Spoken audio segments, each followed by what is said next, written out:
গ্রামের সাধারণ মানুষগুলোর সঙ্গে নেতাদের জনসংযোগের অভাব, তার প্রভাব পড়ছে ভোটের বাক্সে। আলিপুরদুয়ারে ২ নম্বর ব্লকের শামুকতলায় জয়ন্তী নদীর উপর প্রায় ৬ কোটি টাকা ব্যয় সেতুর উদ্বোধন করতে এসে এমনটাই বললেন উত্তরবঙ্গ উন্নয়ন দপ্তরের মন্ত্রী উদয়ন গুহ। তিনি বলেন, নেতাদের দামি মোবাইল, বড় গাড়ি, মোটরসাইকেল নিয়ে ঘুরছেন। এসব বাদ দিয়ে হেঁটে বা সাইকেলে ঘুরলে জনসংযোগ আরও বাড়বে বলে তিনি মনে করেন। শুধু আলিপুরদুয়ার নয়, কোচবিহার, জলপাইগুড়িতেও নেতাদের জনসংযোগের অভাব। সেতুর উদ্বোধনে উত্তরবঙ্গ উন্নয়ন মন্ত্রী উদয়ন গুহ ছাড়া উপস্থিত ছিলেন রাজ্যসভার সাংসদ তথা জেলা সভাপতি প্রকাশ বরাইক, বিধায়ক সুমন কাজিলাল, তৃণমূল নেতা সৌরভ চক্রবর্তী সহ আরো অনেকেই।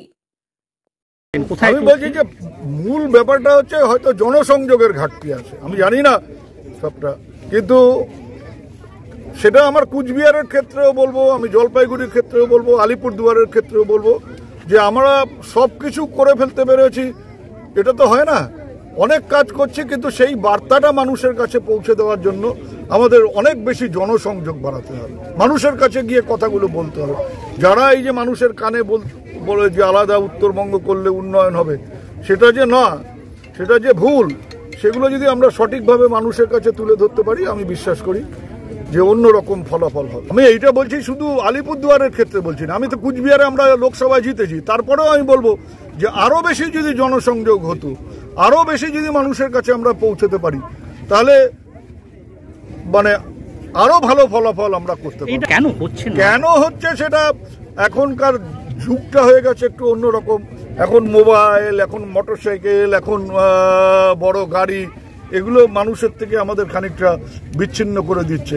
এই জায়গাটায় যদি আমরা আবার সেই দিনগুলোর মতন পায়ে হেঁটে মানুষের দুয়ারে যাওয়া, সাইকেল করে মানুষের দুয়ারে যাওয়া, এগুলো যদি আমরা করতে পারি, তাহলে জনসংযোগটা আরো বাড়বে। কারণ মানুষের হয়তো গ্রামের কোনো মানুষের নাম আমরা জানি না, এটা তো একটা ঘাটতি। আজকে যে আমার মিছিলে আছে, কালকে তাকে হাসপাতালের সামনে দেখলে আমি চিনতে পারি না, এটা তো ঘাটতি। এগুলো যদি আমরা কাটিয়ে উঠতে পারি, তাহলে মানুষের আমাদের বিরুদ্ধে বলার কিছু নেই। এটা জনসংযোগের অভাব না, আমি প্রথমেই বলবো যে অঞ্চলে যারা নেতৃত্ব করে, বুথের যারা কর্মী, প্রত্যেকজনই মেহনত করেছিল। ফল কিন্তু আমরা এই এলাকাতে দিতে পারি নাই। আমি নিজেও ক্যান্ডিডেট ছিলাম, এবং আরো সচেতন হয়ে আমাদেরকে মাঠে ময়দানে থাকতে লাগবে, মানুষের বাড়ি বাড়ি আরো পৌঁছাতে লাগবে। এই মানে জনসংযোগটা কেন, মানে এই খামতিটা কেন বললেন? মানে এটা আলিপুরদুয়ার জেলার জন্য বলেন নাই তো, উনি কুচবিহার, জলপাইগুড়ি সব জেলাকে নিয়ে বলেছেন। না, আপনি কি মানছেন যে জনসংযোগটা খামতি রয়েছে? এটা কি মানছেন আপনি? আরো আমাদেরকে আগাইতে লাগবে এটা আরো। গরম ভাতে ঘি মানেই কলকাতা মহারাজা ঘি।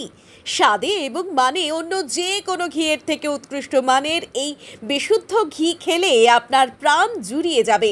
একবার খেলে বারবার খেতে ইচ্ছে করবে। আপনাদের শহরেও এবার চলে এসেছে কলকাতার বিখ্যাত মহারাজা ঘি। আজই আপনার ঘরে নিয়ে আসুন মহারাজা ঘি। বাজারের শ্রেষ্ঠ ঘি মানেই মহারাজা ঘি। যোগাযোগের নাম্বার 7001950796।